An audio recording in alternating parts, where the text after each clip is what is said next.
Vandag gaan ons dinge 'n bietjie anders aanpak. In plaas daarvan om te soek na daardie een grootse doel vir ons lewens, kyk ons na die praktiese stappe. Hoe om nou, op hierdie oomblik, 'n vervullende lewe te lei. Dit gaan minder oor die hoekom en, wel, alles oor die hoe. Goed, kom ons spring sommer dadelik weg met daai een vraag wat ons almal een of ander tyd in die nag wakker hou. Waarom is ek hier? Dis so 'n universele vraag, né? Maar dit kan ook 'n ongelooflike swaar las wees om te dra, hierdie soeke na 'n groot kosmiese doel.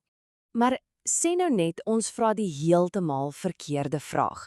Hierdie bron sê dat die vraag self die probleem is. Deur te vra hoekom, beland ons so dikwels in 'n doodloopstraat, 'n gevoel van leegheid. Die ware krag, die ware vryheid lê daarin om die vraag te verander na hoe. Hoe kan ek 'n goeie lewe lei hier en nou? Nou, hierdie volgende idee is nogal bevrydend. Ons is nie gebore vir een of ander spesifieke, vooraf bepaalde rede nie. Ons bestaan is die produk van toeval. Dit klink dalk 'n bietjie random, ek weet, maar dink 'n oomblik daaroor. As daar geen voorgeskrewe plan is nie, beteken dit ons is heeltemal en totaal vry. En hierdie vryheid, ons kan dit uiterste vryheid noem. Jy weet, dis hy vryheid van ander mense se verwagtinge. Dis die vrye lating van daardie druk om een of ander groot doel te bereik of om jou lewe te leef soos iemand anders dink jy moet. Jy is die skrywer van jou eie betekenis. Reg so. As ons dan fundamenteel vry is, hoe navigeer ons die basiese op en af van die lewe? Jy weet, pyn en plesier. Hierdie volgende afdeling gaan ons help om hierdie twee konsepte heeltemal anders te verstaan. Kyk hoe hierdie idee 'n eeue-oue konsep soos samsara of reïnkarnasie neem en dit op sy kop keer. In plaas daarvan dat dit gaan oor die lewe na die dood, sê hierdie perspektief, dis iets wat ons elke liewe dag ervaar, die konstante siklus van lyding en plesier, van op en af, hier in hierdie lewe. En hier's die ding wat nogal jou kop kan draai. Lyding is nie net iets wat ons moet probeer vermy nie, dis absoluut noodsaaklik. Dink aan honger. Die pyn van honger is presies wat die plesier van eet so lekker maak. Sonder die een kan jy nie regtig die vreugde van die ander waardeer nie. Hulle is twee kante van presies dieselfde muntstuk. Wow, kyk 'n bietjie hierna. Hierdie prentjie is nogal direk, né? Dit sê eintlik dat ons lewens grootliks tot 70% uit een of ander vorm van lyding bestaan, met net klein stukkies vrede en vreugde. Dis 'n bietjie van 'n koue stort, ek weet, maar dit help ons om ons verwagtinge reg te kry. Die lewe is nie bedoel om een lang, ononderbroke partytjie te wees nie. So, as die lewe dan nou meestal uit lyding bestaan, wat maak ons dan? Die antwoord is nie om desperaat daardie klein 10% van vreugde na te jaag nie. Dit lei dikwels tot meer pyn wanneer dit onvermydelik verdwyn. Nee, die praktiese, volhoubare doel is eerder om daardie 20% vrede te vat en dit aktief te laat groei, om balans en kalmte te vind, reg in die middel van die siklus. En dit bring ons by die kern van vandag se ontleding. Die praktiese stappe. Hoe doen ons dit?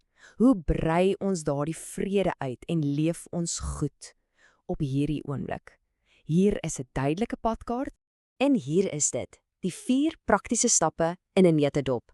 Ons gaan nou elkeen van hulle 'n bietjie oopbreek, maar hier is die fondament. Sorg vir jouself, groei elke dag, hou aan leer en bly teenwoordig. Kom ons begin.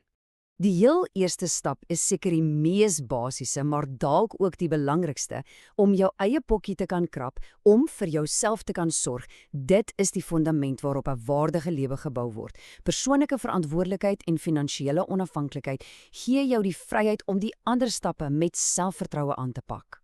Stap 2 gaan alles oor 'n fundamentele skuif in jou fokus. Om jouself gedurig met ander te vergelyk is 'n resep vir stres en ongelukkigheid.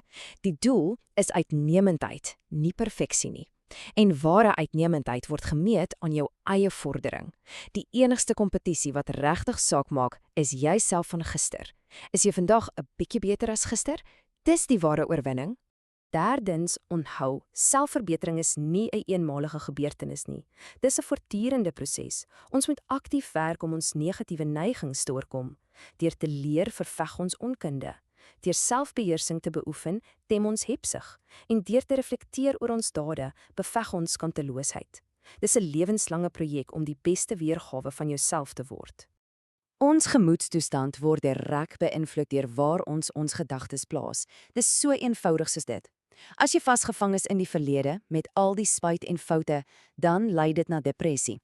As jy obsessief is oor die toekoms en alles wat kan verkeerd loop, wel, dit lei na angs. So, die gevolgtrekking is diep, maar ongelooflik eenvoudig. Ware vrede word slegs in die huidige oomblik gevind. Dis die enigste plek waar die lewe regtig gebeur. Om teenwoordig te wees, is om in vrede te wees.